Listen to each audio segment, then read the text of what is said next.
बिस्मिल्लाहिर्रहमानिर्रहीम। अस्सलाम वालेकुम। कैसे हैं आप सब? उम्मीद करती हूँ सब खैरियत से होंगे। मैं हूँ अफ़शीन और आपको वेलकम करती हूँ लेट्स कुक विद अफ़शीन में। तो आज हम बनाने वाले हैं दम का गोश्त। ये गोश्त की बहुत ही फेमस और मज़ेदार रेसिपी है, लेकिन आज यही रेसिपी सिंपल और आसान तरीके से कम इंग्रेडिएंट्स यूज़ करके हम बनाने वाले हैं। आप लोग इस ईद पे इसे ज़रूर ट्राई कीजिएगा, क्योंकि टेस्ट में ये लाजवाब बनता है। इसलिए रेसिपी को लास्ट तक ज़रूर देखिएगा। वीडियो और रेसिपी अच्छी लगी तो लाइक और चैनल को भी ज़रूर सब्सक्राइब कर लीजिएगा। तो चलें फिर शुरू करते हैं इसको बनाना। तो बहुत ही आसान दम का गोश्त बनाने के लिए सबसे पहले मैंने लिया है 1 किलो गोश्त। ये बड़े का गोश्त है, आप चाहें तो मटन भी ले सकते हैं। और गोश्त आप हड्डी वाला लें या फिर बिना हड्डी के, ये आपकी मर्ज़ी है। और पीसेस थोड़े मीडियम साइज़ के ही रखेंगे, ज़्यादा बड़े नहीं रखेंगे। अब गोश्त में हम कुछ मसाले शामिल करेंगे।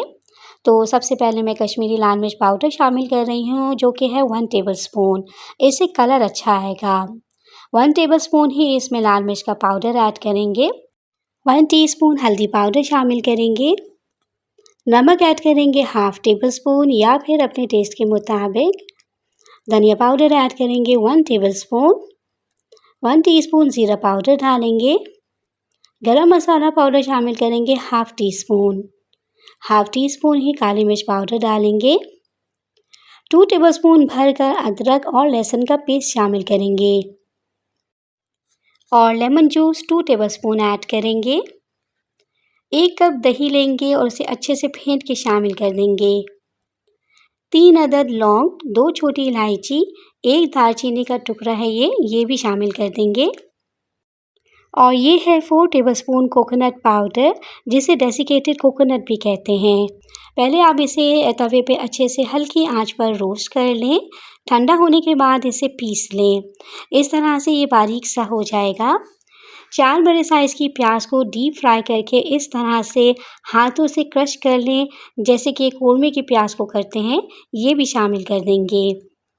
1 कप के बराबर मैं इसमें ऑयल शामिल कर रही हूँ और ये वही ऑयल है जिसमें मैंने प्याज को फ्राई किया था। 1 टेबलस्पून देसी घी या बासमती घी, जो भी आपके पास मौजूद हो, शामिल कर दें। 2 कटी हुई हरी मिर्चें भी डालेंगे और साथ ही थोड़े से हरे धनिए और पुदीने के पत्ते भी शामिल कर देंगे। अब इन सारी चीज़ों को अच्छे से मिक्स कर लेंगे, ताकि मसाला हर बोटी पर अच्छे से कोट हो जाए। बेस्ट रिज़ल्ट के लिए आप गोश्त को मसाला लगाकर मैरिनेट करें ओवरनाइट के लिए फ्रिज में। लेकिन अगर आप गोश्त को फ़ौरन बनाना चाहते हैं तो कम से कम 1 से 1.5 घंटा इसे मसाला लगाकर ज़रूर रखें। ओवरनाइट मसाला लगाकर रखने के बाद जब आप दम के गोश्त को बनाएंगे तो ये और भी जायकेदार और लजीज बनकर तैयार होगा। तो ये बहुत अच्छे से मिक्स हो गया है और मैं इसे कवर करके ओवरनाइट के लिए फ्रिज में रख रही हूँ, ताकि ये अच्छे से मैरिनेट हो जाए। तो नेक्स्ट डे मैंने फ्रिज में से गोश्त को निकाल लिया था और ये बहुत अच्छे से मैरिनेट हो गया है। आप पैन में डालेंगे ये मैरिनेट किया हुआ गोश्त, फ्लेम को ऑन करेंगे और मीडियम टू हाई फ्लेम पर इसे 4 से 5 मिनट के लिए पकाएंगे। और इसी स्टेज पर फ्रेंड्स, अगर आपको आज की मेरी दम के गोश्त की रेसिपी अच्छी लग रही हो तो काइंडली रेसिपी को लाइक कर दीजिएगा, शेयर कर दीजिएगा अपने फ्रेंड्स एंड फैमिली में। और अगर आप मेरे चैनल पे न्यू हैं तो सब्सक्राइब भी ज़रूर कर लीजिएगा। आप सब लोगों का बेहद शुक्रिया। तो यहाँ आप देख सकते हैं कि 4 से 5 मिनट तक मैंने गोश्त को बहुत अच्छे से भून लिया है और इसका ऑयल भी ऊपर आ गया है। तो अब गोश्त को गलाने के लिए हम इसमें 2 गिलास पानी शामिल कर देंगे। अच्छे से मिक्स करेंगे और इसमें बॉईल आने देंगे। इस स्टेज पर आप नमक चेक कर लें, अगर कम लगे तो आप मज़ीद शामिल कर सकते हैं। जैसे ही इसमें उबाल आ जाए तो फ्लेम को हम लो पे कर देंगे। कवर करके इसे हम पकाएंगे हल्की आंच पर 40 से 50 मिनट के लिए, या जब तक कि गोश्त मुकम्मल तौर पर गल नहीं जाए। आप चाहें तो प्रेशर कुकर में भी गोश्त को गला सकते हैं, लेकिन ये दम का गोश्त है, जो कि इस तरह से वेसल में हल्की आंच पर ही पकाया जाता है, तभी टेस्टी बनता है। फ्लेम को मैंने लो पे कर दिया है। इसे कवर करके हम पकाएंगे जब तक कि गोश्त मुकम्मल तौर पे गल नहीं जाए, और वक्फे वक्फे से हम इसे चलाते भी रहेंगे। तो तकरीबन 1 घंटे बाद मैंने इसे कवर आउट किया है और गोश्त बहुत अच्छे से गल चुका है।